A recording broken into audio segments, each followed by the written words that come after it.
Mucormycosis or black fungus isn't a new disease. In fact, the first ever reported case was back in 1855. India historically has always topped the list of number of cases for mucormycosis.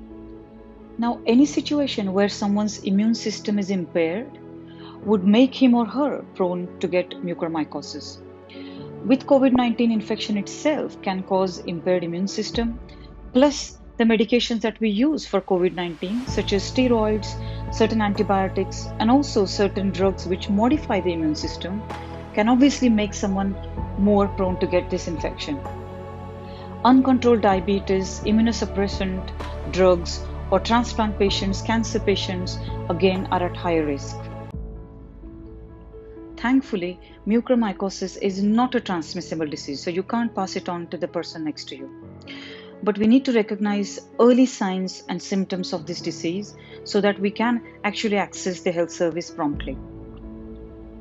Some of the symptoms could include eye pain or redness around the eyes, double vision, or even blackish discoloration around the eyes or nose area, crusty or blackish discharge from nose, really severe obstruction of nose, intense headache, or even numbness over the skin or face, facial pain, and loosening of teeth as well. So there is a variety of symptoms that you need to be aware of, which could be early symptom of mucormycosis. Mucormycosis carries a very high risk of mortality, so prevention is always better. As a clinician, I have some key responsibilities towards my patients. Number one is to help them maintain their HbA1c, which is a 3 months average percentage of blood sugars, well within the target.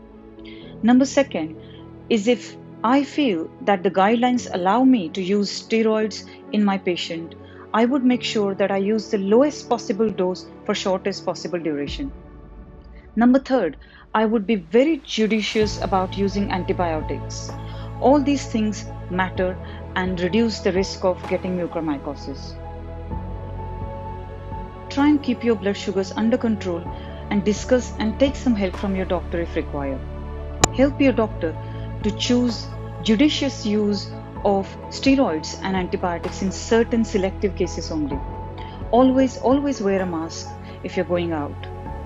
Be aware of signs and symptoms of mucormycosis so that you're able to diagnose and pick up these things promptly and seek advice on an urgent basis. Remember, prompt action can actually save life.